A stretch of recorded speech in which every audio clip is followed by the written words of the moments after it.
This is not a tale about a single blast. This is about a system that Moscow believed was still running quietly in the background, faltering in one night. This is not a tale about a single blast. This is about a system that Moscow believed was still running quietly in the background, faltering in one night.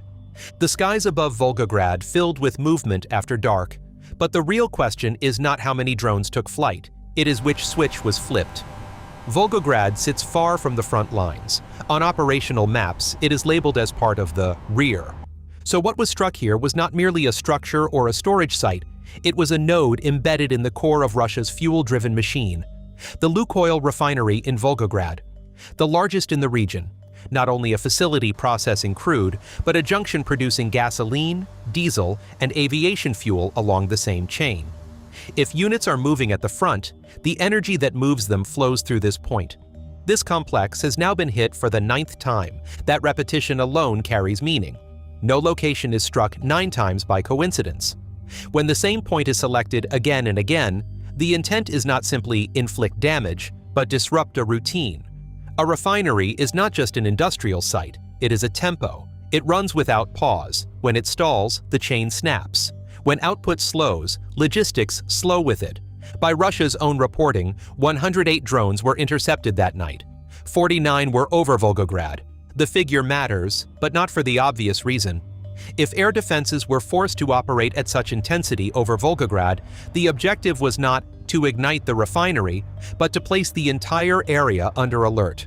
Hitting infrastructure alongside energy sites prevents defenses from locking onto a single focal point.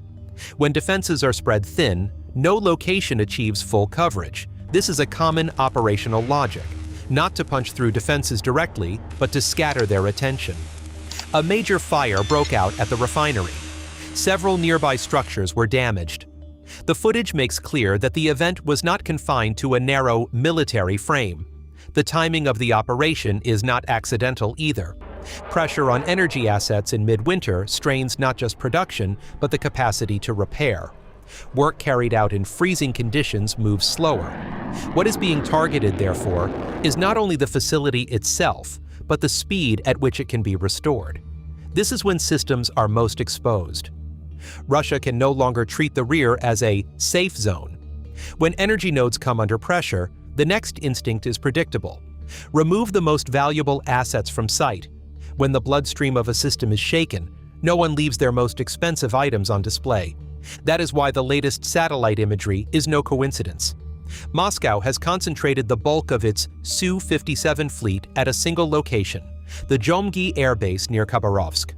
On a map, this sits thousands of kilometers from the front. This is not driven by operational necessity, but by a protection impulse. The Su-57 is Russia's costliest and most difficult combat aircraft to manufacture. Formally, it is labeled a 5th-generation platform, but its real significance lies less in its classification and more in its scarcity. The number of aircraft verifiably in service hovers around 20 to 25. That means each loss is not just the removal of a platform, but a gap that cannot be filled for years. Production runs are slow. Supply chains are brittle. These jets function as instruments of projection and at the same time as a fragile showcase. The selection of Jomgi is not arbitrary. The Gagarin factory where these aircraft are produced is located there. Maintenance, technical support, and access to components are most convenient on site, yet this is not the decisive factor. The decisive factor is that the region lies beyond the effective reach of long-range Ukrainian drones and cruise missiles. In effect, Russia is pulling its Su-57s away from the front and placing them inside a hard-to-reach vault. This reflects a clear defensive posture, prioritizing preservation over employment. This shift also exposes the psychology shaping the campaign. When an air force draws its most valuable asset away from the front, rather than pushing it closer, 2 conclusions follow. First, the risk of losing that asset is no longer considered tolerable. Second, confidence in absolute airspace security has eroded. A force that feels genuinely secure puts its most expensive tools on display.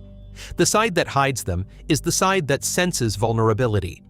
A detail from earlier in the war completes the picture. At least 2 Su-57s were struck at Akhtubinsk. That episode explains the logic behind the current reflex. If even repairing one aircraft becomes uncertain, it underscores how difficult these platforms are to replace. Such losses can be downplayed in official clips with claims of no damage. Inside the hangars, the reality is different. The loss is not on paper, it is embedded in the production line itself. Concentrating these aircraft offers short-term protection. Over time, however, it creates a new weakness, high-value assets clustered at a single point. A move made today to reduce risk can become a single large target tomorrow.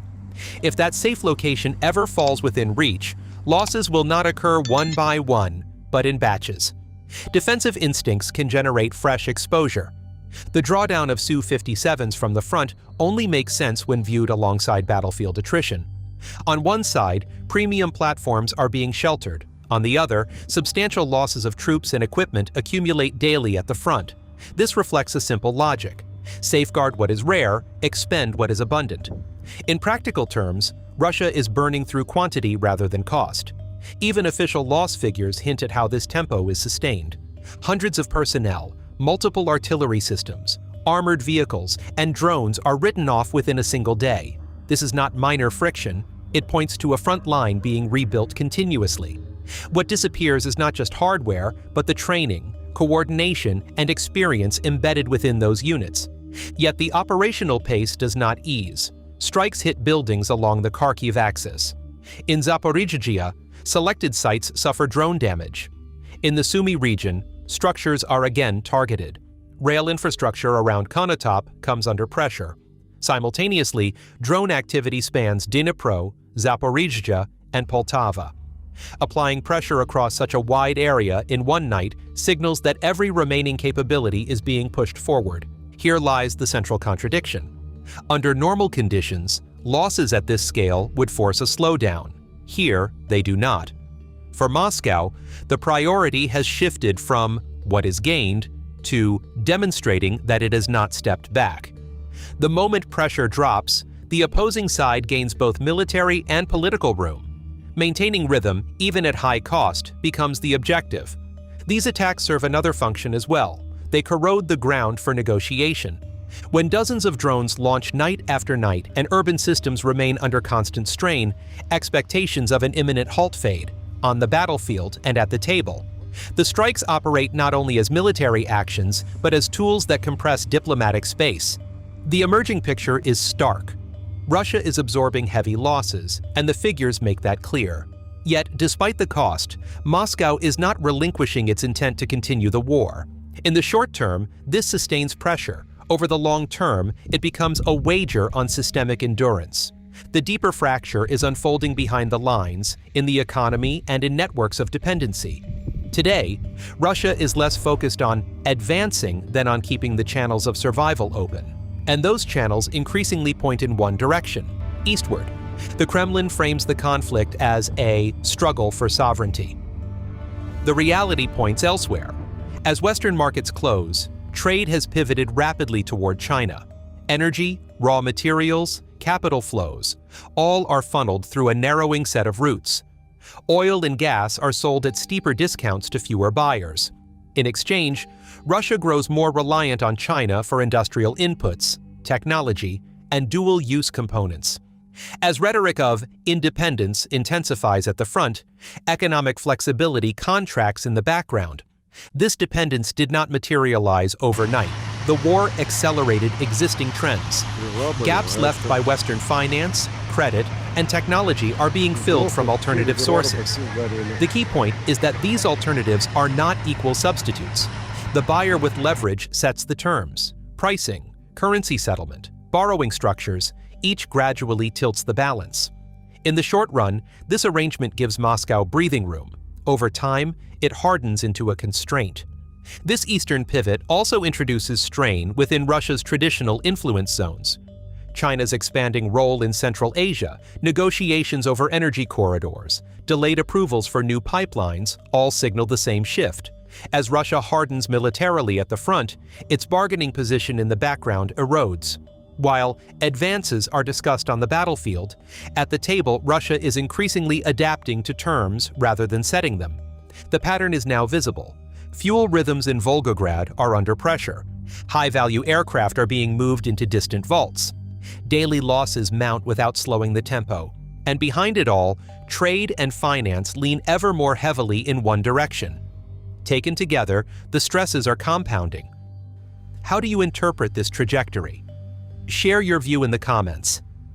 If you want to keep up with this analysis, subscribe. If the breakdown was useful, leave a like. Until the next deep dive, stay well.